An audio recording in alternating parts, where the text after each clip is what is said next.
আসসালামু আলাইকুম ওয়া রাহমাতুল্লাহি ওয়া বারাকাতুহু। আলহামদুলিল্লাহি রাব্বিল আলামিন ওয়া সালাতু ওয়া সালামু আলা আশরাফিল আমবিয়াই ওয়াল মুরসালিন নবিয়িনা ওয়া রাসূলিনা মুহাম্মদ ইবনে আবদুল্লাহি ওয়া আলা আলিহি ওয়া সাহবিহি আজমাইন আম্মা বাদ। ফাকাদ ক্বালা আল্লাহু তাবারাকা ওয়া তাআলা ফি কালামিহিল মাজিদ ওয়া ফুরকানিহিল হামিদ। আউযু বিল্লাহি মিনাশ শাইতানির রাজিম। ফাসআলু আহলা যিকরি ইন কুনতুম লা তা'লামুন। ওয়াকালা রাসূলুল্লাহ সাল্লাল্লাহু আলাইহি ওয়াসাল্লাম শিফাউল আইয়্যি আউল ইয়্যি আসওয়ালু। সবার আগে প্রশংসা জ্ঞাপন করছি মহামহিম আল্লাহ সুবহানাহু ওয়া তাআলার, যিনি বাংলাদেশ জমিয়তে আহলে হাদিসের তত্ত্বাবধানে ফতোয়া বোর্ড বাংলাদেশ জমিয়তে আহলে হাদিসকে লাইভ প্রশ্ন উত্তর পর্ব শুরু করার জন্য তৌফিক দান করেছেন, আলহামদুলিল্লাহ। অতঃপর প্রিয় নবী প্রিয় রাসূল মুহাম্মদ বিন আবদুল্লাহ এর উপর সালাত সালাম বর্ষিত হোক। অতঃপর আমরা আজকে মঞ্চে আসি আমাদের বাংলাদেশ জমিয়ত আহলে হাদিসের সুযোগ্য সম্মানিত সভাপতি মহোদয়, যিনি ফতোয়া বোর্ড বাংলাদেশ জমিয়ত আহলে হাদিস এর শীর্ষে এবং এর সভাপতিত্ব করেন। আমাদের সম্মানিত সভাপতি মহোদয় আজকে মঞ্চে আছেন। আরও মঞ্চে আছেন আমাদের ফতোয়া বোর্ডেরই সদস্য শেখ মুফতি মোহাম্মদ আব্দুর রউফ বিন আইয়ুব আলী, তিনি আছেন। আর আমাদের মঞ্চে আরও আছেন আমাদের দাওয়া বিষয়ক সহকারী সেক্রেটারি, আমাদের অত্যন্ত স্নেহভাজন ইসহাক এরশাদ। আমি সকলকেই আন্তরিক ধন্যবাদ জানাচ্ছি এবং মোবারকবাদ জানাচ্ছি। আর আপনারা যারা দূরে থেকে কাছে থেকে দেশে থেকে লাইভ প্রশ্নের উত্তর দেওয়া হবে, বাংলাদেশ জমিয়ত আহলে হাদিসের বরেণ্য আলেম এবং যোগ্য এবং সম্মানিত আলেমগণ যারা রয়েছেন তারা এখানে অংশগ্রহণ করবেন এবং তারা ফতোয়া দিবেন। আর এটার সময় হলো 4:30 থেকে নিয়ে 5:30 পর্যন্ত। এটার সংক্ষিপ্ত পরিচয়।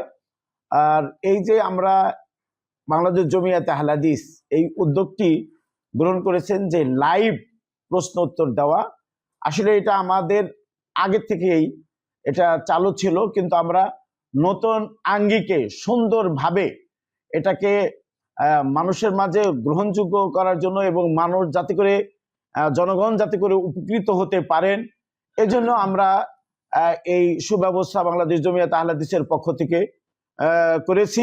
আল্লাহ সুবহানাহু ওয়া তাআলার কাছে আমাদের কামনা প্রার্থনা, তিনি যেন আমাদের এই দ্বীনি আমলটাকে মানে হলো কেউ প্রশ্ন করবেন না জানলে প্রশ্ন করার জন্য আল্লাহ রাব্বুল আলামিন নির্দেশ দিয়েছেন। রাসূল সাল্লাল্লাহু আলাইহি ওয়াসাল্লামের ও নির্দেশ রয়েছে যে দ্বীনের বিষয় কেউ যদি না জানে তাহলে যে জানে তার কাছ থেকে জেনে নেবেন। এবং ইফতা ফতোয়া দেওয়া এটাও অত্যন্ত গুরুত্বপূর্ণ কাজ। এই যে আমাদের এই কাজটি রব্বুল আলামিন যাতে করে গ্রহণ করেন, কবুল করেন, এটা আমরা রব্বুল আলামিনের কাছে দোয়া করি এবং প্রার্থনা করি। ফতোয়া প্রদান করা গুরুত্বপূর্ণ এবং ভয়াবহ বুঝাতে হাদিসে এবং সাহাবীদের বর্ণনা একটি অত্যন্ত পরিচিত এবং প্রসিদ্ধ একটি বক্তব্য রয়েছে। এভাবে বলছেন যে তোমাদের মধ্যে যে ব্যক্তি ফতোয়া প্রদানে সবচেয়ে বেশি সাহসী, সে জাহান্নামে যাওয়ার ব্যাপারেও সবচেয়ে বেশি সাহসী। দারিমি হাদিসটি বর্ণনা করেছেন, হাদিস নম্বর 157।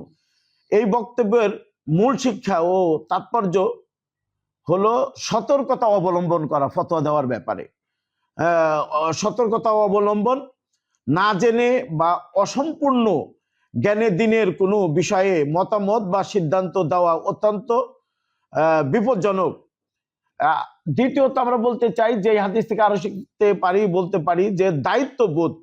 ফতোয়া দেওয়া মানে আল্লাহ শরীয়তের তরফ থেকে কোনো বিষয়কে হালাল বা হারাম ঘোষণা করা। তাই এতে সামান্যতম ভুল বা অবহেলাও পরকালের অবদিহিততার কারণ হতে পারে। তাই আমরা দ্বীনের এই যে ফতোয়া যারা আমরা দিব, ফতোয়া দেওয়ার জন্য যে শর্তসমূহ রয়েছে, মুফতির যে শর্তসমূহ রয়েছে সেগুলো যেন আমরা লক্ষ্য রাখি। আর আমাদের আলহামদুলিল্লাহ বরেণ্য আলেমদের মাঝে সেই শর্তও রয়েছে। আর প্রশ্ন করা এটাও একটা গুরুত্বপূর্ণ জিনিস। সাহাবারা সেই দূর দূর থেকে এসে রাসূল সাল্লাল্লাহু আলাইহি সাল্লামকে বিভিন্ন বিষয়ে সাহাবা একরাম প্রশ্ন করতেন। প্রিয় নবী সাল্লাল্লাহু আলাইহি ওয়াসাল্লাম তিনি সেই প্রশ্নের উত্তরও দিতেন।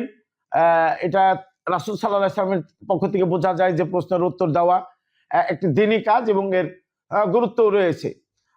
আর না জেনে ফতোয়া দিলে এটা অত্যন্ত ভয়াবহতা রয়েছে, তার ভয়াবহতা রয়েছে। যেরকম আমরা একটা ঘটনার মধ্যে লক্ষ্য করি, হাদিসের ঘটনার মধ্যে এসেছে যে কিছু সাহাবী সফরে গেছিলেন, তাদের মধ্যে একজন তার ইহতিলাম হয়, সে অসুস্থ ব্যক্তি ছিলেন। পরে সাহাবা একরাম তাদের মধ্যে না জানা থাকার কারণে একজন ফতোয়া দিলেন যে আসলে জুনুব হয়ে গেছিলেন, তার তায়াম্মুম করলেই চলতো, কিন্তু স্বপ্নদোষ হয়েছিল, তো গোসল করলেই, এই তায়াম্মুম করলেই চলতো, কিন্তু একজনে ফতোয়া দিলেন যে গোসল করতে হবে। গোসল করলেন, পরবর্তীতে সে মৃত্যুবরণ করলেন এই গোসল করার কারণে। তো রাসূল সাল্লাল্লাহু আলাইহি ওয়াসাল্লাম বললেন কাতালুহু, মানে তাকে এরা হত্যা করলো বা নিহত করলো, মেরে ফেললো তারা।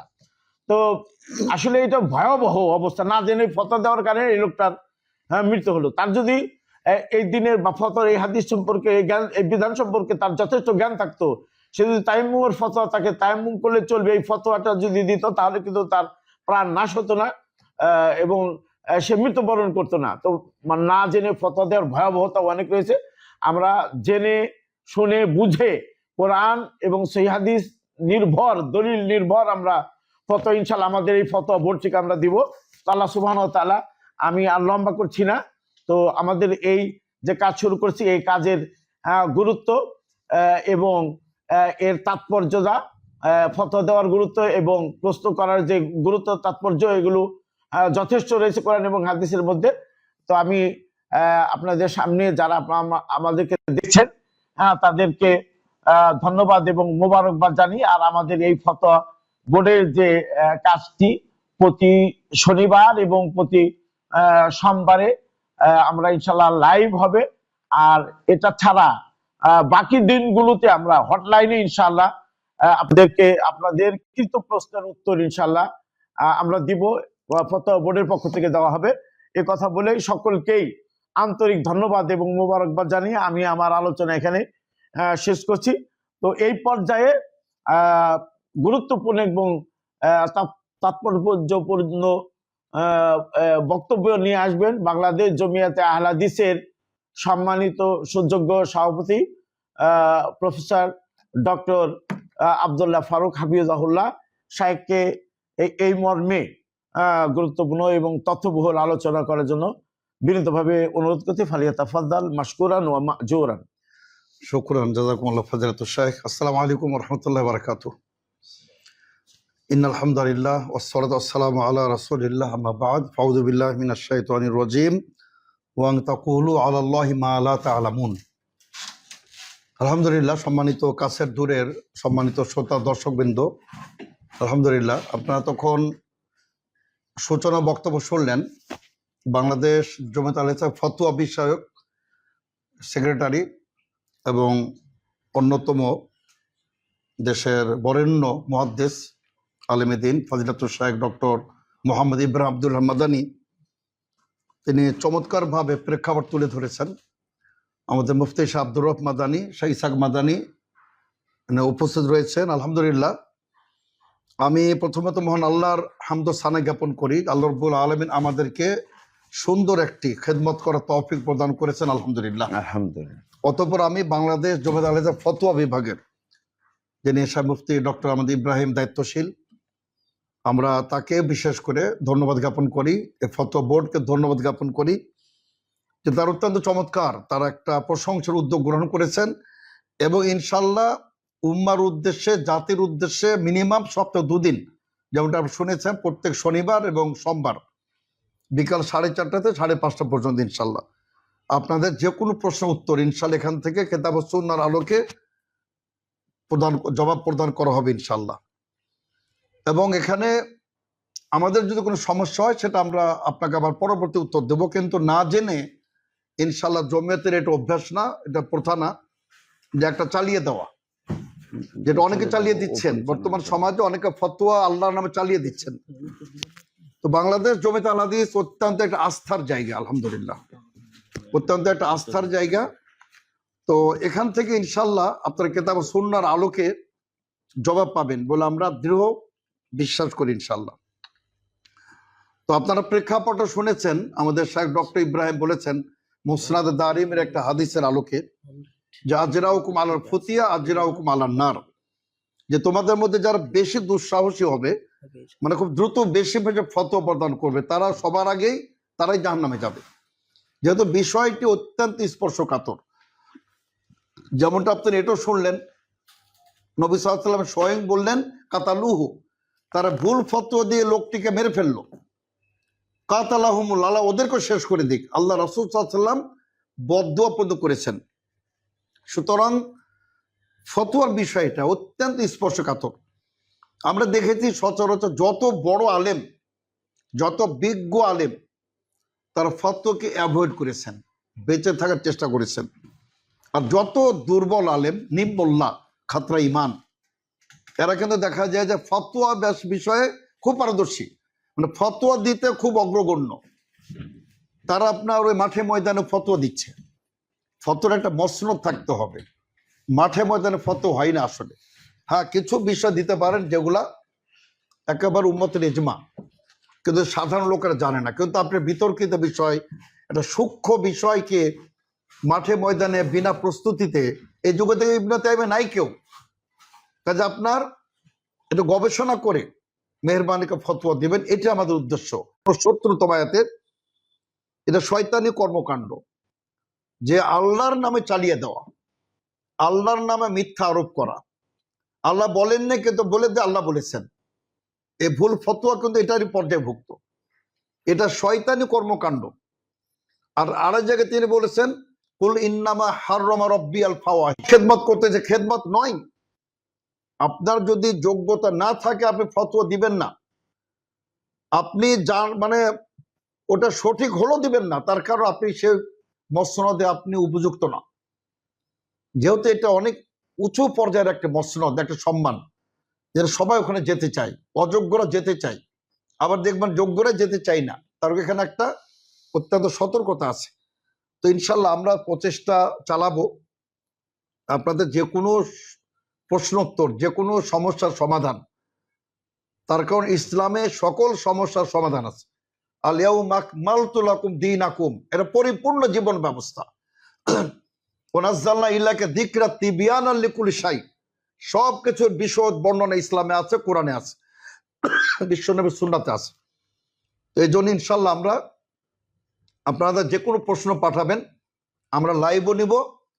আবার আপনাদের মূল্যবান প্রশ্ন আমরা এটাকে আরো আপডেট করব, আধুনিকীকরণ করব, অত্যন্ত গতিশীল করব ইনশাল্লাহ। এখান থেকে আপনার অচিরে একটি ভালো খবর পাবেন যে আমরা এক ওয়েবসাইট, ফতোয়ার উপরে একটা ওয়েবসাইট আমরা খুলে দেবো ইনশাল্লাহ। আমাদের প্রায় 1000 প্রশ্ন রেডি হচ্ছে, 1000 প্রশ্নের উপরে আমরা ওয়েবসাইট দেবো, একটা বই হবে ইনশাল্লাহ। উম্মার জন্য, জাতির জন্য কোনো সংকটে পড়তে না হয়, ওই বেদাতি কবর পূজকদের নিকটে ফতোয়া আর জাহেলদের নিকটে ফতোয়ার জন্য গ্রহণ করতে না হয়। আমাদের প্রত্যেকটা ফতোয়া দলিল আদিল্লা সহ আমরা উত্তর দিব ইনশাল্লাহ। তো আমি আজকে আর আলোচনা করতে চাই না, আমাদের দ্বিতীয় পর্ব শুরু হবে। তো মুফতি সাহেব কিছু বলবেন? আচ্ছা, আমরা শুরু করতে যাবো ইনশাল্লাহ। 5টা বাজে নেই বোধহয়, নাকি আগে শুরু করতে পারি? কত মিনিট? 8 মিনিট। আচ্ছা, আমি আর 2-1 মিনিট বলি, মুফতি আমাদের শাহ ইব্রাহিম মাদানী চলে আসুক। তো সম্মানিত সুধীবৃন্দ, আমরা বলছিলাম যে দিন শিক্ষা এটা কিন্তু অপরিহার্য। তালাবুল ইলমি ফারিজাতুন আলা কুল্লি মুসলিম, এটা আল্লাহ তাআলা ফরজ করে দিয়েছেন। আমাদের ভালো লাগে আসলে, আমাদের আজকাল মেয়েরাও কিন্তু অনেকেই দিন শিখতে চায়। আমাদের কাছে অনেক প্রশ্ন ফেসবুকে, মেসেঞ্জারে, ইমোতে আমাদের বামরেরা অনেক প্রশ্ন করে থাকেন, অনেকেই বিভিন্ন এখানে তারা করেন, এটা অনেক পজিটিভ। তো তারাও ইনশাআল্লাহ এখানে আপনার উত্তর পাবেন। আপনারা দিন শিখবেন, দিনের ব্যাপারে আপনাদের শেখার ব্যাপারে আগ্রহী হতে হবে। তো এই জন্য ইনশাল্লাহ যেটা আল্লাহ রসুল আল্লাহ তাআলা বলেছেন, যেটা আমাদের সেই ইব্রাহিম মাদানী পড়েছেন, ফাসআলু আহলা যিকরি ইন কুনতুম লা তা'লামুন, যারা বিদ্বান, যারা আহলে জিকির, যারা যাদের কোরআন ও সুন্নাহর গভীর জ্ঞান আছে, তাদেরকে তোমরা জিজ্ঞেস করো। দেখুন, বিল বাইয়িনাত ও জুবুর, একটা দুটো অর্থ আছে। একটা হলো আল্লাহ তাআলা বলছেন আমি নবী রাসূলদের প্রেরণ করেছি বিল বাইয়িনাত ও জুবুর, দলিল সহকারে। আবার এটাও অর্থ ঠিক আছে যে তোমরা দলিল সহ জিজ্ঞেস করো। এটা দুটো অর্থ সঠিক, আপনি পড়ে দেখবেন, দুটি অর্থ সঠিক। সুতরাং আপনারা কম্পেয়ার করবেন যখন আপনারা কোনো বিতর্কিত মাসলা পাবেন, যেখানে আপনার একটু বিরোধ দেখতে পাচ্ছেন, দৃশ্যত বা অরিজিনাল হতে পারে, তো আপনারাও দেখবেন যে কি দলিল দেওয়া হয়েছে, রেফারেন্সটা কি দেওয়া হয়েছে, এটাও আপনার লক্ষ্য করবেন, রেফারেন্সটা সহি কিনা।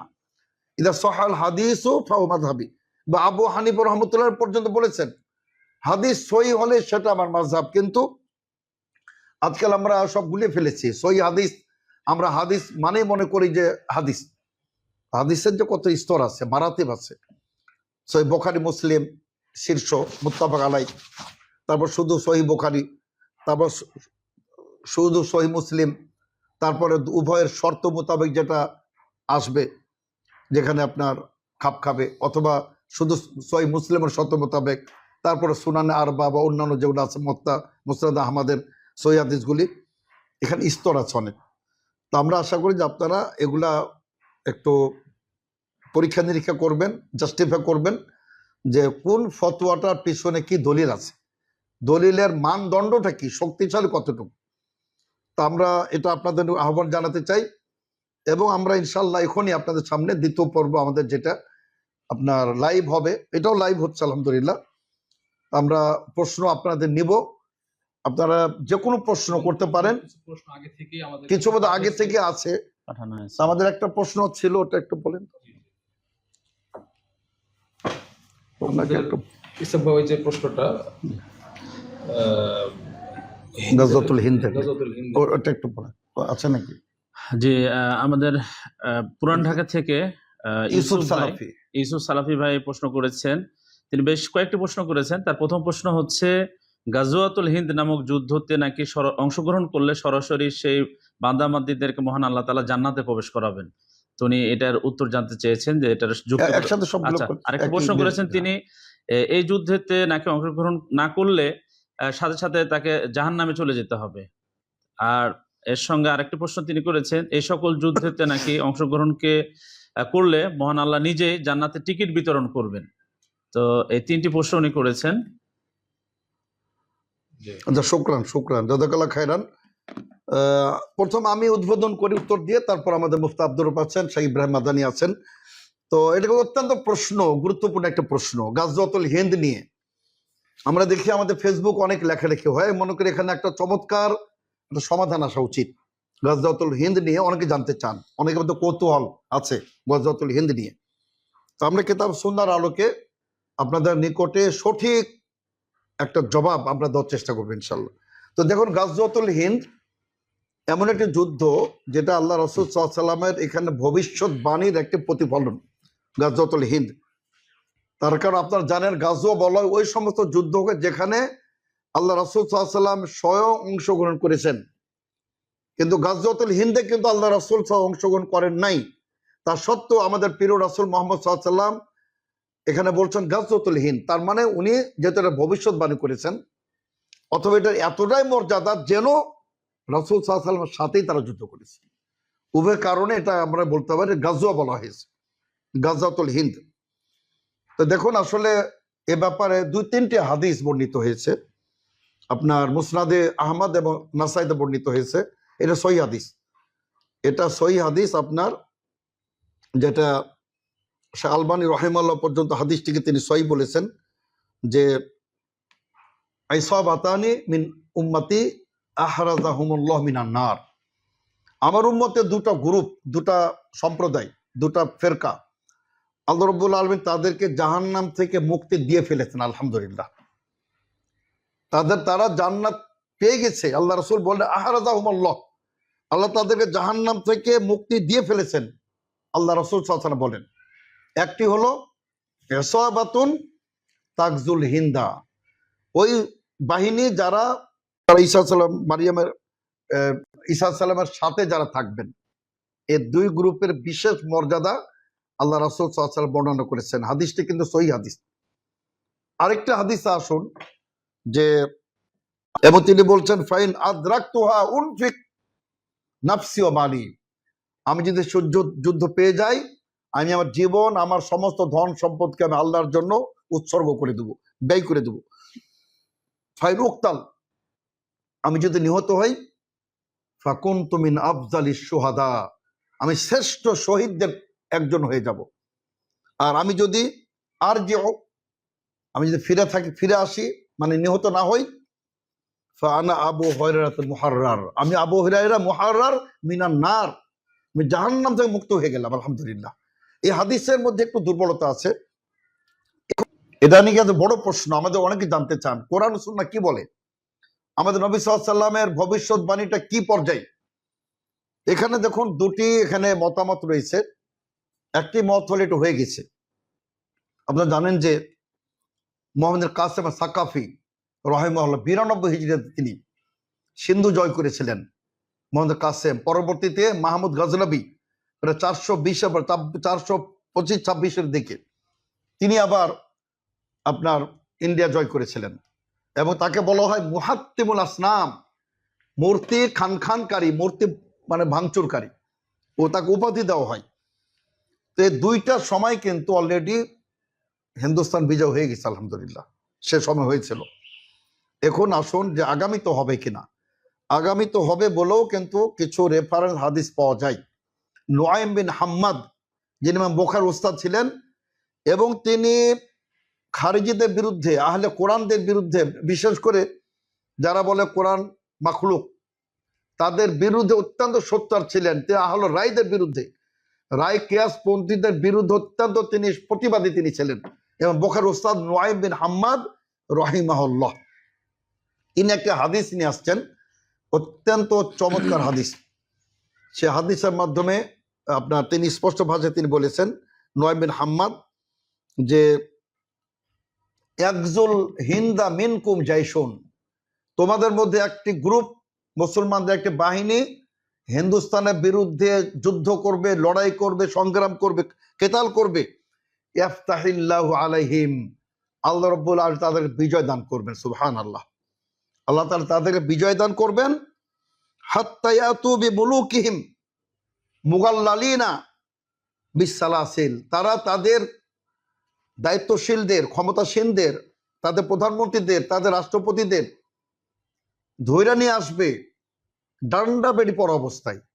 ইয়াতুকুম মুগাল্লালিন, ডান্ডা বেড়ি পড়া অবস্থায় নিয়ে আসবে। এক ফিরর জুনুব, আল্লাহ তাআলা মুশারিক যারা অংশগ্রহণকারী, আল্লাহ তাআলা তাদের ক্ষমা করে দিবেন। তারা ফিরে আসবে, যখন ফিরে যাবে শাম দেশে তাদের সাক্ষাৎ হয়ে যাবে কার সাথে? ঈসা আলাইহিস সালামের সাথে। ফায়াজিদুনা ইবনা মারইয়ামা বিশাম, শাম দেশে ঈসা বিন মারইয়ামের সাথে সাক্ষাৎ হয়ে, তার মানে এটি আখেরি জামানায় হবে, সেটা বেশি দূরে নয়।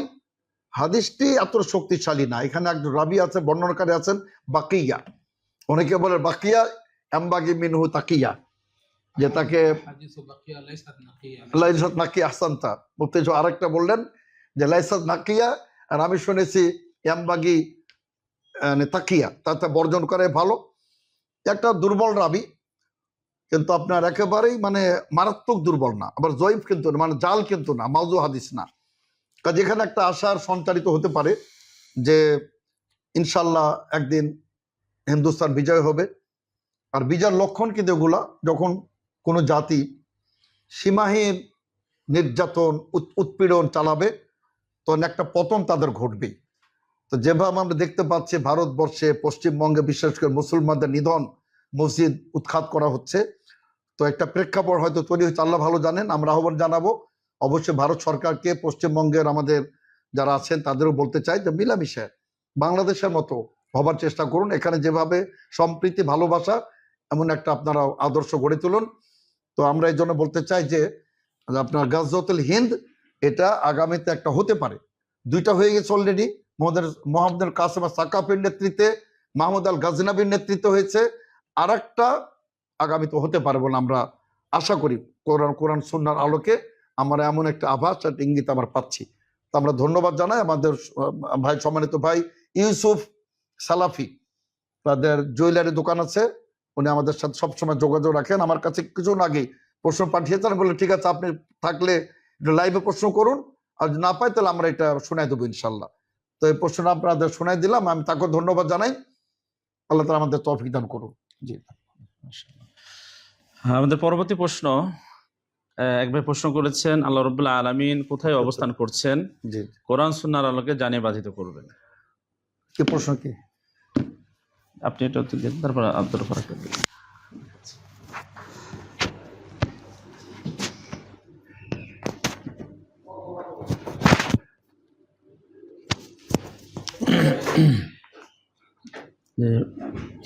বিসমিল্লাহ আলহামদুলিল্লাহ ওয়াসসালাতু ওয়াসসালামু আলা রাসূলিল্লাহ আম্মা বা'দ। আমরা দীর্ঘক্ষণ ধরে আলোচনা শুনছি, প্রশ্ন উত্তর পর্ব শুরু হয়েছে। প্রশ্নটা যদি আবার একটু পড়তেন। জি, আল্লাহ রাব্বুল আলামিন কোথায় অবস্থান করছেন, কোরআন সুন্নাহর আলোকে জানিয়ে বাধিত করবেন। না, আল্লাহ রাব্বুল আলামিন কোথায় অবস্থান করেন? বিসমিল্লাহ আলহামদুলিল্লাহ ওয়াসসালাতু ওয়াসসালামু আলা রাসূলিল্লাহ আম্মা বা'দ। অত্যন্ত গুরুত্বপূর্ণ একটি প্রশ্ন, আকীদার সাথে সংশ্লিষ্ট, এবং এমন একটি প্রশ্ন যে প্রশ্নটি একজন মুমিনের সত্যিকারের এবং প্রকৃত ঈমানদার হওয়ার সাথে সম্পৃক্ত। কারণ যে আল্লাহ সুবহানাহু ওয়া তাআলাকে বিশ্বাস করে, কোরআন সুন্নাহর আলোকে তার এটা জানা থাকা উচিত, আবশ্যক, যে আল্লাহ সুবহানাহু ওয়া তাআলা কোথায় আছেন। এমনকি এই প্রশ্নটা নতুন নয়, যদিও আমরা অনেক সময় আমাদের সমাজে অনেক বেদাতীদের মুখ থেকে শুনে থাকি যে আল্লাহ ছিল ছাগলের পাল চড়ানো। তো একদিন ওই দাসী ছাগলের পাল নিয়ে মাঠে গেল, যাওয়ার পরে সেখানে একটি নেকড়ে এসে একটি ছাগলকে খেয়ে ফেলল। সাহাবী রাদিয়াল্লাহু আনহু তিনি গেলেন খোঁজ খবর নিতে, গিয়ে দেখলেন একটা ছাগল নাই। জিজ্ঞাসা করলেন যে একটা ছাগল কোথায়? দাসী জবাব দিল যে একটি ছাগল আমার অজান্তে নেকড়ে খেয়ে গেছে, আমি রক্ষা করতে পারি নাই। তখন সাহাবী রাদিয়াল্লাহু আনহু অত্যন্ত রাগান্বিত হলেন। তিনি মানুষ, আর মানুষের এটা বৈশিষ্ট্য যে যেটা তার কাছে অপ্রিয় এরকম বিষয় আসলে রাগান্বিত হয়। তো তিনিও রাগান্বিত হলেন। রাগান্বিত হয়ে তিনি ওই দাসী বা বান্দিকে কষে একটা চড় দিলেন। এরপরে তিনি ওর অনুশোচনায় পড়লেন যে আমি একটা ছাগলের জন্য একজন মানুষকে এভাবে আমি মারলাম, এটা তো ঠিক হলো না। নিজে নিজে অনুতপ্ত হলেন। অনুতপ্ত হওয়ার পরে তিনি চলে গেলেন রাসূলুল্লাহ সাল্লাল্লাহু আলাইহি ওয়াসাল্লামের কাছে। এবং সাহাবীদের এটা বৈশিষ্ট্য ছিল, তারা যদি সামান্য ভুল করতেন সেটা থেকে মুক্ত করার জন্য প্রেশান হয়ে যেতেন যে কিভাবে নিজেকে মুক্ত করতে পারবো। তারা চলে গেলেন, তিনি রাসূল সাল্লাল্লাহু আলাইহি ওয়াসাল্লামের কাছে চলে গেলেন, গিয়ে বললেন, আল্লাহ রাসূল সাল্লাল্লাহু আলাইহি ওয়াসাল্লাম, আমি যে আমার দাসী তাকে এই কারণে প্রহার করেছি, মেরেছি, আমি তাকে আজাদ করে দিয়ে আমার এই পাপের প্রায়শ্চিত্ত করতে চাই, আমি মুক্ত হতে চাই, আমি তাকে যে মেরেছি সেই অপরাধ থেকে। রাসূলুল্লাহ সাল্লাল্লাহু আলাইহি ওয়াসাল্লাম বললেন যে তুমি তাড়াহুড়া করো না, তাকে আমার কাছে নিয়ে আসো। সাহাবী দাসীকে নিয়ে রাসূল সাল্লামের কাছে আসলেন। রাসূল সাল্লাল্লাহু আলাইহি ওয়াসাল্লাম জিজ্ঞাসা করলেন যে আইন আল্লাহ, বলো আল্লাহ কোথায় আছেন। একটা প্রশ্নের ভিতরে দুইটা উত্তর, একটা প্রশ্নের ভিতরে দুইটা বিষয় সম্পৃক্ত। আল্লাহ রাসূল প্রশ্ন করেন আইন আল্লাহ, আল্লাহ কোথায় আছেন। এর ভিতরে রয়েছে যে যদি সে আল্লাহর প্রতি বিশ্বাস করে থাকে তাহলে সে অবশ্যই জানবে আল্লাহ কোথায় আছেন। এই জন্য তুমি কি আল্লাহর প্রতি বিশ্বাস করো, এটা আলাদা প্রশ্ন না করে বলেন আইন আল্লাহ। তার মানে সে আল্লাহর প্রতি বিশ্বাস করে কিনা এবং করলে আল্লাহ কোথায় আছেন এই বিষয়টা তো জানা থাকবে। এই জন্য তিনি এমন একটা প্রশ্ন করলেন যার ফিসসামা, আল্লাহ উপরে আছেন। ফিসসামা মানে সামা মানে উপর, তো আল্লাহ সুবহানাহু ওয়া তাআলা উপরে আছেন। আল্লাহ রাসূল সাল্লাল্লাহু আলাইহি ওয়াসাল্লাম উত্তরটাকে সঠিক হিসেবে স্বীকৃতি দিলেন। তারপরে তিনি বললেন যে আমি কে? বললেন যে আনতা রাসূলুল্লাহ, তখন আল্লাহ রসুল সাল্লাল্লাহু আলাইহি সাল্লামকে আজাদ করে দাও, কেননা সে মুমিনা একজন নারী। তাহলে এই যে হাদিস, সহিহ মুসলিমের হাদিস, এই হাদিস থেকে আমরা পরিষ্কার বুঝতে পারি যে আল্লাহ সুবহানাহু ওয়া তাআলা সর্বত্র বিরাজমান নন, যেটা আমাদের সমাজের একদল লোক বলে থাকে। এমনকি তারা এটাও বলতে দ্বিধাবোধ করে না যে আল্লাহ সব জায়গায় আছেন, এমনকি তাদের পায়ের নিচেও নাকি আছে, নোংরা জায়গাতেও নাকি আল্লাহ আছে, নাউজুবিল্লাহি মিন যালিক। অথচ আল্লাহ সুবহানাহু ওয়া তাআলা তিনি উপরে আছেন। এখন উপরে কোথায় আছেন? উপর বলতে যত সৃষ্টি আছে সকল সৃষ্টির উপরে তিনি আছেন, এবং এটার প্রমাণ আল্লাহ সুবহানাহু ওয়া তাআলা পবিত্র কোরআনে বলেছেন, আর রহমানু আলাল আরশি ইস্তাওয়া, এবং একাধিক জায়গা, 7 জায়গা আছে কোরআনের এটি, যে আল্লাহ সুবহানাহু ওয়া তাআলা আরশে আজিমের উপরে আছেন। আরশে আজিমও আল্লাহর সৃষ্টি, এবং আরশে আজিম জান্নাতুল ফিরদাউসের ছাদ। তো এই আরশে আজিম সর্বোচ্চ সৃষ্টি, তার নিচে বহু সৃষ্টি আছে, 7 আসমান, তার নিচে 7 জমিন, সকল সৃষ্টির উপরে আল্লাহর উপরে আর কেউ নাই, আল্লাহ সবার উপরে। আর রহমান আলাল আরশি ইস্তাওয়া, 7 আসমানের উপরে আল্লাহ সুবহানাহু ওয়া তাআলা। 7 আসমান বলতে যখন বলা হবে মিন ফাওকি সাবঈ সামাওয়াত, 7 আসমান বলতে সেখানে 7 আসমান এবং তার উপরে জান্নাতুল ফিরদাউস, তার উপরে কুরসি, তার উপরে আরো সবগুলোকে শামিল করে নিবে। যেমনটি কোরআনের থেকে এটা আছে, আরো পরিষ্কার বুখারীর হাদিসে এসেছে, রাসূলুল্লাহ সাল্লাল্লাহু আলাইহি সাল্লামের স্ত্রী যায়নাব রাদিয়াল্লাহু আনহা তিনি বলতেন যে যাওয়াজাকুন্না আহলুকুন্না, তোমাদেরকে বিবাহ দিয়েছে রসুলের সাথে তোমাদের পরিবার, তোমাদের পিতা, যারা অভিভাবক তারা। ওয়াজাওয়াজানি উপর, এর মধ্যে সামা অর্থ মেঘ, এর মধ্যে সামা অর্থ বৃষ্টি, সবগুলোর দলিল রয়েছে কোরআন এবং হাদিসে। এর সামা অর্থ আল্লাহ যে 7টি আসমান সৃষ্টি করেছেন, এইটা গাছের ডালের শুলের উপরে, আলার উপরে আলা অর্থ ব্যবহার হয়। তো ফিস সামা মানে আলাস সামা, আল্লাহ আসমানের উপরে। আর যদি আমরা ফি তার আসল অর্থ গ্রহণ করি তাহলে সেটা ফিল উলু। বিভিন্ন দলিল আদিল্লা দিয়ে তিনি বুঝাচ্ছিলেন। আশা করি আপনাদের সামনে বিষয়টা ক্লিয়ার। আমি শুধু একটু যোগ করতে চাই, তিনি যে সাহাবীর নাম বললেন, সাহাবীর নাম হলো মুআবিয়া ইবনে হাকাম আস-সুলামি রাদিয়াল্লাহু আনহু। জি জি, মুআবিয়া ইবনে হাকাম আস-সুলামি রাদিয়াল্লাহু আনহু। এবং এটা আমাদের সমাজের যেটা সবচেয়ে বড় প্রবলেম, কিছু ভাই আমাদেরকে উপহাস করে, আরে আপনারা পড়ে আছেন, আল্লাহ কোথায় আছে, এটা কোনো মাসলা হলো নাকি? এটা মৌলিক আকীদা ইসলামের, এটাকে অবহেলা করবেন না। এটা ইসলামের মৌলিক আকীদা, আসাস মিন উসুসিদ দ্বীন। যার কারণে শাইখ সালেহ আল ফাওজান, বর্তমানে সৌদি আরবের গ্র্যান্ড মুফতি আমিল মামলাকাত আল আরব সৌদিয়া, আল্লামা সালেহ ফাওজান, তিনি বলছেন কোন ব্যক্তি যদি এমন আকীদা পোষণ করে আল্লাহ তার সর্বত্র বিরাজমান, ফাহুয়া কাফিরুন। তিনি কি বলছেন? কাফের, এবং তার পিছনে সলাত হবে না। শাইখ সালেহ ফাওজান বলতেছেন যে ইসলামের মৌলিক আকীদা। সুতরাং কেন আপনি ইমানটাকে নষ্ট করবেন যে আল্লাহ তার সর্বত্র বিরাজমান? শাইখ বলছিলেন আল্লাহ কি অপবিত্র জায়গা, নাউজুবিল্লাহ, টয়লেট বাথরুমে আছেন বলে তো মন খারাপ করবেন। একটু নিজের আকলটাকে খাটান। আল্লাহ তাআলা আর রহমানু আলা আরশি ইস্তাওয়া, সূরা মুলক পড়ে দেখেন, আমিন তুম্মান ফিস সামা, সেই মহান সত্তা যিনি আকাশে আছেন, সূরা মুলক পড়ে দেখেন। আমাদের অনেক ভাই আল্লাহর উলু, এই যে উপরে আল্লাহ আছেন, এটা মানতে নারাজ। এটা অত্যন্ত বেদনাদায়ক। তো শুকর আপনাদের, জাযাকাল্লাহ খান। আমরা পরবর্তী প্রশ্ন নেব ইনশাআল্লাহ। আলহামদুলিল্লাহ, আমরা চমৎকার তথ্যবহুল প্রশ্নের উত্তর পেয়েছি। এই পর্যায়ে একটি প্রশ্ন, গুরুত্বপূর্ণ প্রশ্ন এসেছে, আল্লাহ সুবহানাহু ওয়া তাআলা ছাড়া অন্য কেউ অদৃশ্য বা গায়েবের সংবাদ জানেন কিনা, কোরআন সুন্নাহর আলোকে জানতে চেয়েছেন একবার।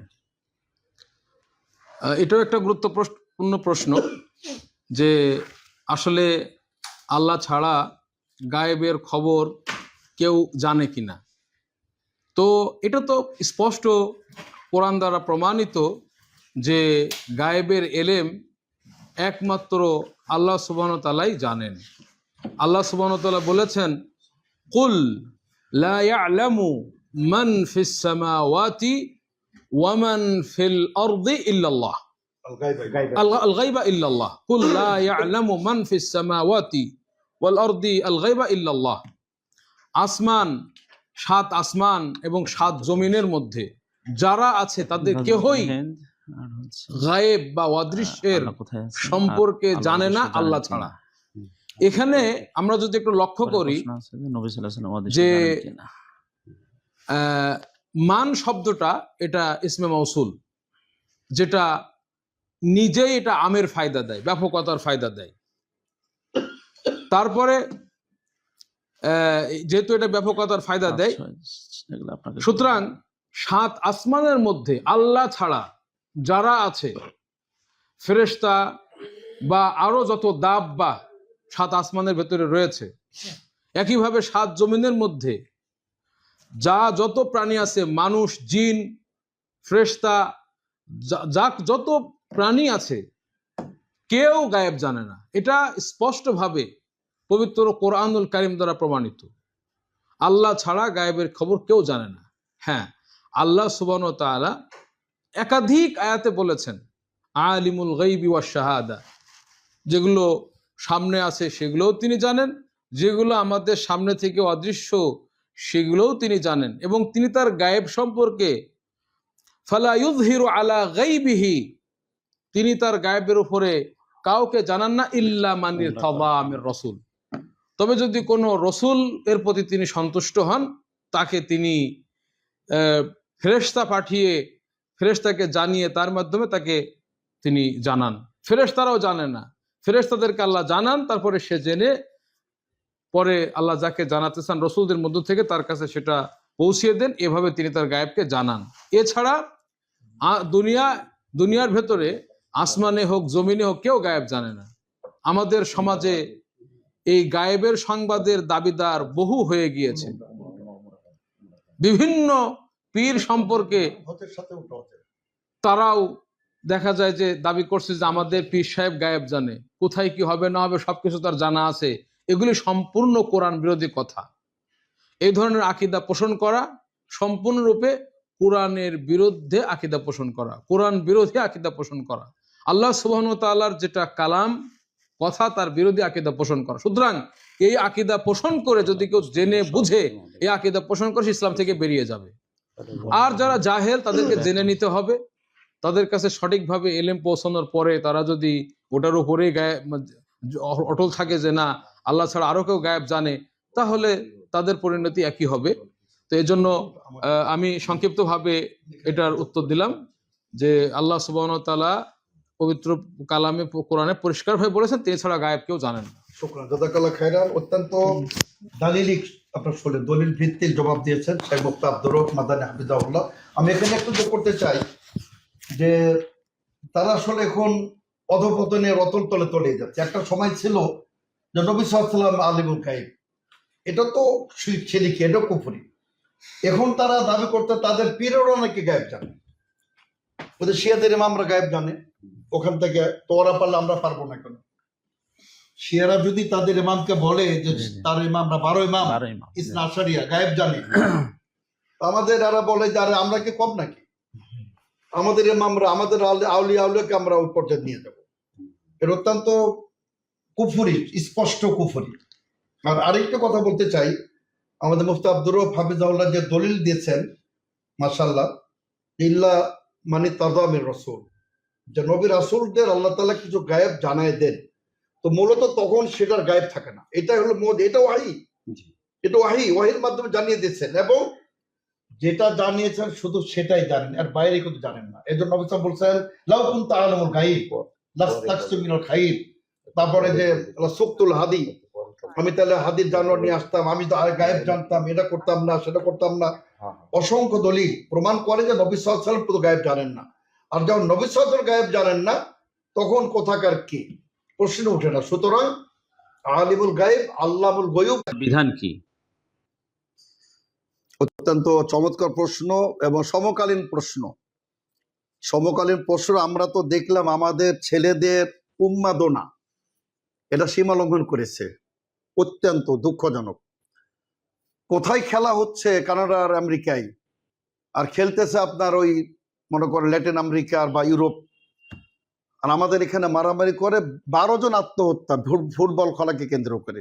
সারা পৃথিবীর মধ্যে সর্বোচ্চ আত্মহত্যা হত্যার ঘটনা হয়েছে বাংলাদেশে, কোথাও বোধহয় 4 জন, আর কোথাও 1 জন 2 জন, আর বাংলাদেশে 12 জন। এই যে উন্মাদনা, জমি বিক্রি করে পতাকা সাপোর্ট, ঠিক আছে আপনি একটা দিবেন, অবশ্যই এখানে আপনাকে মুসলিম অমুসলিম পার্থক্য করতে হবে। এখানে অবশ্যই পার্থক্য করতে, একটা মুসলিম দেশ থাকতে আপনি অমুসলিম দেশকে আপনি সমর্থন দিতে পারেন না। তারপরও আপনার এখানে একটা কথা বলতে চাই যে আসলে দেখুন, আপনার এই খেলাধুলা, এটা আপনার কিছু খেলা জায়েজ আছে, কিছু না, যেটা আগে বললাম যে জুয়া নির্ভর হলে তো একেবারেই চলবে না। আর জুয়া নির্ভর ছাড়া যদি শরীর চর্চামূলক হয়, কিন্তু একজন অপরজনকে ভালোবাসলেও এটা কিন্তু আকীদাগত ব্যাপার না, শুধুমাত্র খেলা কেন্দ্রিক কাজ। এখানে আমাদের ফতোয়ার ক্ষেত্রে বাড়াবাড়ি করা যাবে না, যে বিশ্বকাপ খেলা দেখলে তার জানাজা পড়া জায়েজ হবে কিনা, সে মুসলিম কিনা, সে তাকে কাফের ফতোয়া দেওয়া হচ্ছে অবাস্তব ভাবে। এগুলো আমাদের অবশ্যই আলেমদেরও সতর্ক থাকতে হবে। আপনি একেবারে হার্ড লাইনে যাবেন, কেউ মানবে না আপনার বক্তব্য, কেউ ফতোয়া মানবে না। তো সুতরাং আমরা বলবো যে আমাদের ছেলেদের তারা আল্লাহমুখী হতে হবে, রাসূল এবং সাহাবা কেরামদের প্রতি মহাব্বত থাকতে হবে। সাহাবা কেরামের উপরে এদেরকে প্রাধান্য দেয়, সেটা কিন্তু আপনার লা তাত্তাখিযুল কাফিরিনা মিন দুনিল মুমিন আউলিয়া, সে পর্যায়ে চলে যাবে সেটা। আর শুধু খেলা কেন্দ্রিক হলে, আর আপনার যদি এখানে ইবাদতে বিঘ্নতা না ঘটে, সেটা একটা জায়েজের পর্যায়ে। জি, ধন্যবাদ আপনাদের।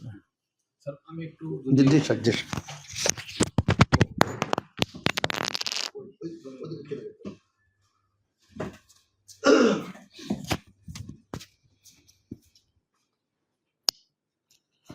মাশাআল্লাহ, আমাদের ব্রাজিল এবং আর্জেন্টিনা বা এই জাতীয় যে দলগুলি আছে তাদেরকে সাপোর্ট করার যে বিষয়টি, এটা শরীয়তের বিধানটা কি হবে?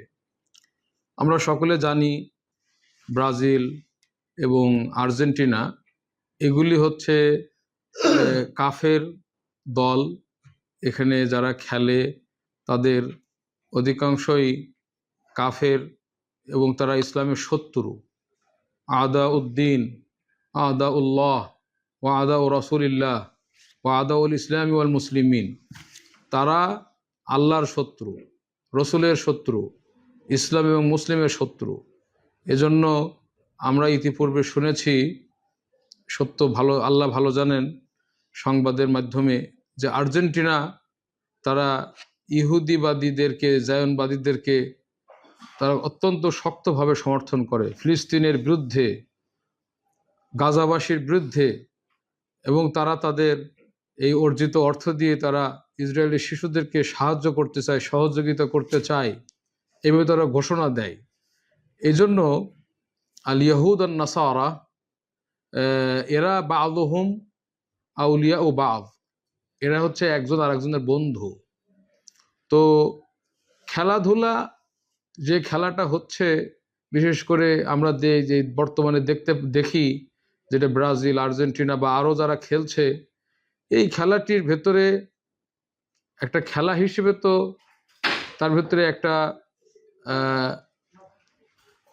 কবাহাত বা নোংরামি আছেই।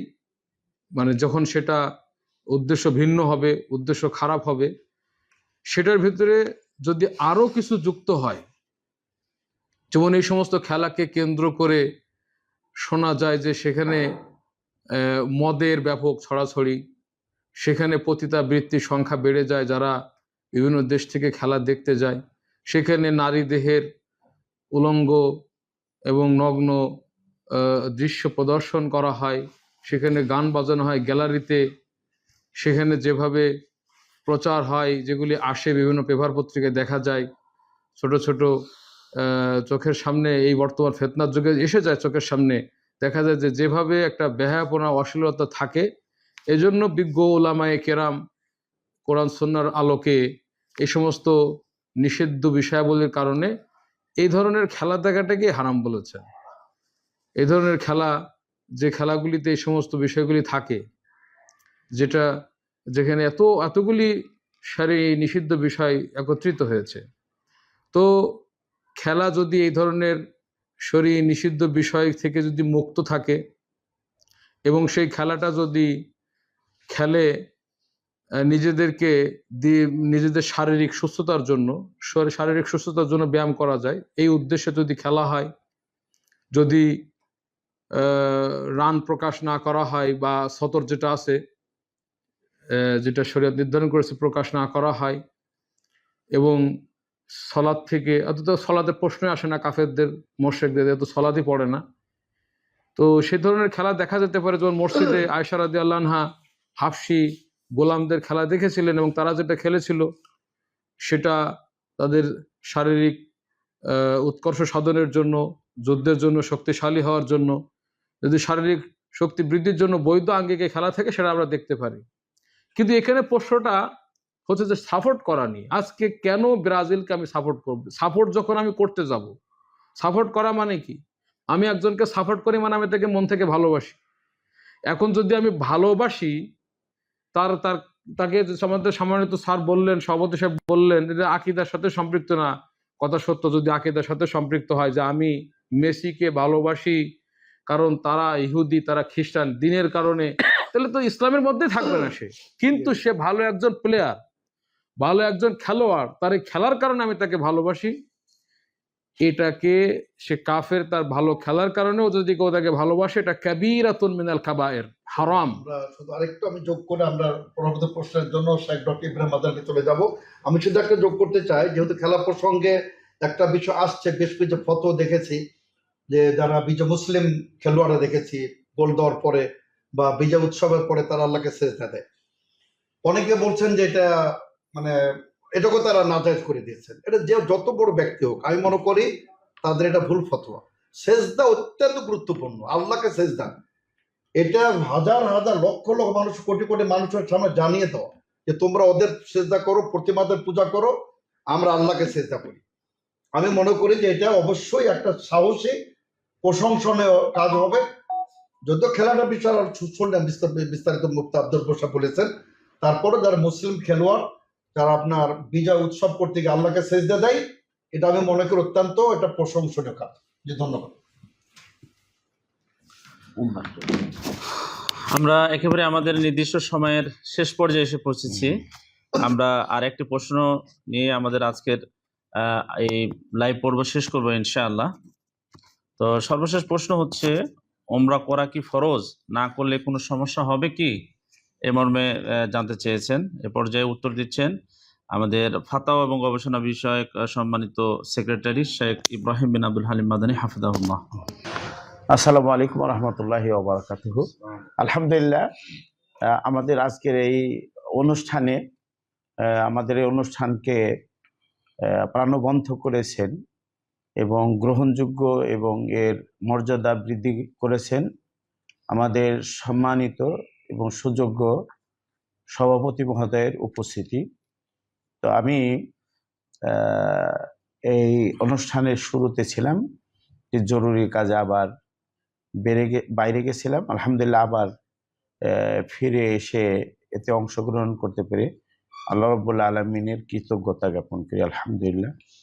আসলে আমরা যেমনটি আপনাদেরকে বলেছি যে এটা আমাদের এই অনুষ্ঠান, এটা রীতিমতো এবং যথারীতি এটা চলমান থাকবে প্রত্যেক শনিবারে এবং প্রত্যেক সোমবারে।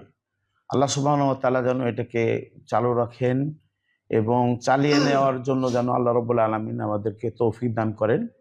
তো যেহেতু মনে হয় এইটাই আমাদের কাছে সময়ের প্রেক্ষিতে এইটাই মনে হয় শেষ প্রশ্ন। উমরা আদায় করা এটা অত্যন্ত গুরুত্বপূর্ণ একটি ইবাদত। এটার হুকুম প্রেক্ষাপট অনুপাতে ভিন্ন ভিন্ন হয়ে থাকে। তো যেমনটি যদি হজের সাথে হয়, তামাত্তু হজ সে অথবা কেরান, এর মধ্যে উমরা করা এর বিধান হলো ওয়াজিব হজের সাথে। পরবর্তীতে হজের পরে যে উমরাটা, এই উমরা আদায়ের ব্যাপারে উলামাদের মাঝে মতানৈক্য এবং ভিন্ন ভিন্ন মত প্রকাশ করেছেন। কেউ কেউ বলছেন যে হজের পরে অন্য সময়ে এটা আদায় করা মুস্তাহাব, সুন্নাহ। আবার আমাদের শ্রদ্ধাভাজন এবং আমরা খুব ভালোবাসি আমাদের আব্দুল আজিজ বিন বাজ ইমাম এবং শাইখুল ইসলাম। তিনি অবশ্য বলছেন যে আল উমরা ওয়াজিবাতুন মিন আকওয়ালি আসাহি আকওয়ালিল উলামা। ওলামাদের যে মতামত রয়েছে সেই মতামতের দুটি যে কল রয়েছে, কেউ বলছেন ওয়াজিব আর কেউ বলছেন মুস্তাহাব। এই দুই কওলের মধ্যে মতামতের মধ্যে শাইখ বিন বাজ রাহিমাহুল্লাহ বলছেন যে দুই কওলের মধ্যে বিশুদ্ধ মত হলো এটা ওয়াজিব। উনি অনেকগুলোই দলিল দিয়েছেন কোরআন কারিমে, যেরকম আতিমুল হাজ্জা ওয়াল উমরাতা লিল্লাহ, এটা দলিল দিয়েছেন যে আতিমুল হাজ্জা হজ পুরা করো এবং উমরা করো লিল্লাহ। তো দুটি আমরের সিগা এই দৃষ্টিকোণ থেকে ওয়াজিব সাব্যস্ত হয়। আবার হাদিসে জিবরিলের মধ্যে যে বলা হয়েছে যে আরকানুল ইসলামের মধ্যে আদাউল হাজ্জি মানে তাহুজ্জা, এভাবে বললেন যে হজ করবে। কোন রেওয়ায়াতের মধ্যে তাতামিরা শব্দ আছে, এটাও বিন বাজ রাহিমাহুল্লাহ এই রেওয়ায়াতটাও নিয়ে আসছেন। এই দৃষ্টিকোণ থেকে তিনি দুটি মতের মধ্যে প্রথম যেটা কেউ ওয়াজিব বলেছেন এটাকে তিনি প্রাধান্য দিয়েছেন। তো উমরা এটা তো রমাদান মাসে যদি কেউ আদায় করে এর ফজিলতের কথা আপনারা সবাই জানেন, যে যে ব্যক্তি রমাদানে উমরা করলো সে যেন হজের সওয়াব পেল। যে ব্যক্তি রমজান মাসে উমরা করবে সে হ্যাঁ আরেকটা রেওয়ায়াত আছে, হজের সওয়াব পাবে শুধু। আর এক রেওয়ায়াতের মধ্যে আছে যে সে আমার সাথে যে হজ করলো, আমার সাথে হজ করে যে সওয়াব পেলো সেই সমপরিমাণ সওয়াব পাবে। সর্বোপরি এটা আমরা ওয়াজিব বলি আর সুন্নাহ বলি, এটার গুরুত্ব রয়েছে। যাদের সামর্থ্য থাকবে তারা উমরা হজ যেভাবে করবে, জীবনে একবার হজ করা ফরজ, এটা হজ্জে তামাত্তুর সাথে উমরা যদি হয় সেটা তো ফরজ ওয়াজিবই হবে। তাছাড়া এটা হজের পরে যদি কেউ করে মুস্তাহাব, যেরকম একবার ফরজ হজ করা, বাকি হজগুলো তো মুস্তাহাব বা সুন্নাহ। কিন্তু এর তো অনেক সওয়াব রয়েছে। রাসূল সাল্লাল্লাহু আলাইহি ওয়াসাল্লাম বলছেন যে তাবিউ বাইনাল হাজ্জি ওয়াল উমরাতি ফাইন্নাহুমা ইয়ানফিয়ানিল ফাকরা ওয়াদ দুনুবা কামা ইয়ানফিল কিরু খাবাথাল হাদিদ ওয়াদ যাহাব ওয়াল ফিদ্দা। এটা গুরুত্বপূর্ণ একটি হাদিস যে তোমরা পর্যায়ক্রমে হজ এবং উমরা আদায় করো। কারণ কি, যে হজ এবং উমরা এক বছর হজ করলো পরের বছর উমরা, আবার হজ করলো পরের বছর আবার উমরা, এইভাবে পর্যায়ক্রমে যাদের অর্থ রয়েছে তারা যদি করে তাহলে সওয়াব কি? রাসূল বললেন যে সওয়াব হলো যে ইয়ানফিয়ানিল ফাকরা, দরিদ্রতা মুছে দেয় দুটি, হজ করা উমরা করা, এবং কি ইয়ানফিয়ানিল ফাকরা ওয়া যুনুব। আমরা মানুষ হওয়ার কারণে আমাদের চলতে ফিরতে উঠতে বসতে সার্বক্ষণিক আমাদের ছোট পাপগুলো হয়ে যায়। তো এই যে পাপকে মোচন করে দিই, পাপ হবে উমরা করলে পাপ মোচন। যেভাবে ওই কামারের হাফর এর মাঝে লোহা রাখলে এবং সোনা এবং রূপা এটা রাখলে যেভাবে এই স্বর্ণ এবং রূপা এবং লোহার যে জং এটা উঠে যায়, মুছে যায়, দূর হয়ে যায়, অনুরূপভাবে হজ এবং উমরা একের পর এক কেউ যদি করে দরিদ্রতা তার জীবন থেকে মুছে যাবে এবং তার জীবনে কিন্তু পাপ এগুলো সব দূর হয়ে যাবে। তাই আমরা এই উমরাকে ওয়াজিব বলি অথবা সুন্নাহ বলি। যাদের সামর্থ্য আছে তারা পর্যায়ক্রমে করবে। এইটাই আমাদের বাংলাদেশ জমিয়াতে আহলে হাদিসের পক্ষ থেকে এবং ফতোয়া বোর্ডের পক্ষ থেকে আমরা আপনাদেরকে সাজেস্ট বা আপনাদেরকে উপদেশ প্রদান করি। আল্লাহ সুবহানাহু ওয়া তাআলা, আমরা আমাদের সভাপতি মহোদয়কে দিয়ে শেষ করব। তো আল্লাহ রাব্বুল আলামিন, আল্লাহ রাব্বুল আলামিন যেন এটাকে আমালে সালিহ হিসাবে কবুল করে নিন এবং পরকালে আমাদেরকে নাজাত এবং মুক্তির একটি জারিয়া এটাকে আমাদের নেক আমলকে, বাংলাদেশ জমিয়াতে আহলে হাদিসের এই নেক আমলকে কবুল করে নিন, পরকালে নাজাতের ওয়াসিলা মুক্তির অসিলা যেন রব্বুল আলামিন বানিয়ে দেন। এবং আপনাদেরকে পরিশেষে বলবো যে আমাদের এই ফতোয়া বোর্ড, যেমনটি আমাদের সভাপতি মহোদয় বলেছেন, এর মধ্যে লা তাফরিদ ওয়ালা ইফরাত, এর মধ্যে বাড়াবাড়ি নাই, ছাড়াছাড়ি নেই। আমরা কোরআন এবং বিশুদ্ধ হাদিস দ্বারা প্রমাণিত যে বিধানগুলো, সেগুলোই আমরা এখানে উপস্থাপন করব। আমরা কাউকে কাফের বানাই, মানে আমাদের ফতোয়া দিয়ে কাউকে কাফের বানিয়ে দেব, কাউকে মুশরিক বানিয়ে দিব, কাউকে ইসলাম থেকে আউট করে দিব, হ্যাঁ, এরকম মনোমানসিকতা আমরা রাখি না। কোরআন এবং হাদিসে যাকে মুসলিম বলবে, যাকে কাফের বলবে, যাকে মুশরিক বলবো, ইনশাল্লাহ আমরা সেগুলোই ইনশাল্লাহ এখানে প্রচার করব। তো আপনারা এটাতে আপনারা আমাদের দেশে যারা আছেন, কাছে এবং দূরে, দেশের বাইরে যারা আছেন, তারা এটায় অংশগ্রহণ করবেন, উপকৃত হবেন, এটাই আহ্বান রেখে আমি আমার এই ফতোয়া উমরা ওয়াজিব না ফরজ এই ব্যাপারে কথা শেষ করছি। আসসালামু আলাইকুম রহমতুল্লাহ। মাশাআল্লাহ, মাশাআল্লাহ। সংক্ষিপ্ত। জি জি, শেষ করি। মাশাআল্লাহ, আমাদের সম্মানিত উস্তাদ ডক্টর সাহেব অত্যন্ত সুন্দরভাবে ফতোয়া দিয়েছেন। শুধু একটা দিক একটু আমি যুক্ত করব, সেটা হলো যে একটা হলো যে হজ এর সাথে ওমরা, আর এরপরে হজ করে এসে আবার ওমরা, দুইটা দিক আলোচনা হয়েছে। একটা দিক একটু বাদ আছে, সেটা হলো যে একজন ব্যক্তি হজ করার তার সামর্থ্য নাই, কারণ হজ করতে গেলে অনেক টাকা লাগে, কিন্তু ওমরা করার সামর্থ্য তার আছে, ওমরার পরিমাণ টাকা তার আছে। এখন সে কি করবে?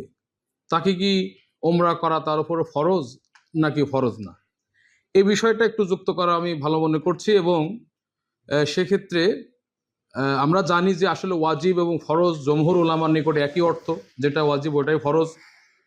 যেটা আল্লাহ সুবহানাহু ওয়া তাআলা বা শরীয়ত যেটা খুবই শক্তভাবে অবধারিতভাবে আদেশ দিয়েছেন, সেটাকে বলা হয় ফরজ। তো ওমরার যে বিষয়টা, এই ওমরার বিষয়টি যেমনটি কয়েকটা দলিল এসেছে, আমি আরেকটা দলিল যুক্ত করবো। এটা যদি কোনো ব্যক্তির উপরে ওমরার সামর্থ্য থাকে, তার উপরে এটা ফরজ, যদি না করে সে গুনাহগার হবে। আয়েশা রাদিয়াল্লাহু আনহা একদিন আল্লাহ রসুল সাল্লাল্লাহু আলাইহি সাল্লামকে জিজ্ঞাসা করলেন যে আল্লাহ রসুল, হাল আলান নিসাই জিহাদুন, যে আল্লাহ রসুল, নারীদের উপরে কি জিহাদ করা ফরজ? এখানে আলা শব্দ এটা ওয়াজিব বোঝায়। তো আল্লাহ রসুল সাল্লাম বললেন, নাম জিহাদুন লা কিতালা ফি আলাইহিন্না জিহাদুন লা কিতালা ফি, নারীদের উপরে ওয়াজিব হচ্ছে এমন জিহাদ যে জিহাদের ভেতরে কিতাল নাই। সেই জিহাদটা কি? আল হাজ্জু ওয়াল উমরাতু, হজ এবং ওমরা। তাহলে হজ এটা নারীদের উপর ওয়াজিব, যারা সামর্থ্য আছে। একইভাবে ওমরাও এটা ওয়াজিব নারীদের উপর। নারীদের উপরে ওয়াজিব হলে পুরুষদের উপরে কেন হবে না? এই জন্য আবু রাজিন সে যখন এসেছিল রাসূল সাল্লাল্লাহু আলাইহি ওয়াসাল্লামকে জিজ্ঞাসা করতে যে আমার বাবা মারা গেছেন, তিনি বেঁচে থাকলে হজ করতেন, আমি কি তার পক্ষ থেকে হজ করবো? রাসূল উত্তরে বলছেন, হুজ্জা আন আবিকা ওয়াতামির, তোমার বাবার পক্ষ থেকে হজ করো এবং ওমরা করো। হুজ্জা এটা আমরের সিগা, আমর, আল আমরু ইয়াদুল্লু আলাল উজুব, আমরটা ওয়াজিব বোঝায়, ওয়াতামির এটাও আমর, ইয়াদুল্লু আলাল উজুব। সুতরাং আলেম ওলামাদের মতামত থাকবে, কিন্তু আমাদের সম্মানিত জমিয়ত সভাপতি যেটা বলেছেন, দলিল এবং আদিল্লার আলোকে, কোরআন সুন্নাহ দলিলের আলোকে যেটা শক্তিশালী, সেই মতটাই বাংলাদেশ জমিয়ত আহলে হাদিস বিশ্বাস করে এবং প্রচার করে। এজন্য যাদের হজে যাওয়ার সামর্থ্য নাই, কিন্তু আল্লাহ অর্থ দিয়েছেন, সেই টাকা দিয়ে ওমরা করতে পারবে, তাহলে তাদের জীবনে একবার ওমরা করাটা তাদের জন্য হজের মতোই ফরজ। যদি না করে, তাহলে ওয়াজিব ছেড়ে দেওয়ার কারণে সে ইয়াস্তাহিকুল ইকাব, শাস্তির হকদার হবে। এটা হচ্ছে আমার ইজাফা ছিল। জাযাকাল্লাহু খাইরান। আল্লাহ সুবহানাহু ওয়া তাআলা যেটা আমাদের সঠিক সেটা বলার তৌফিক দান করুন, আমিন।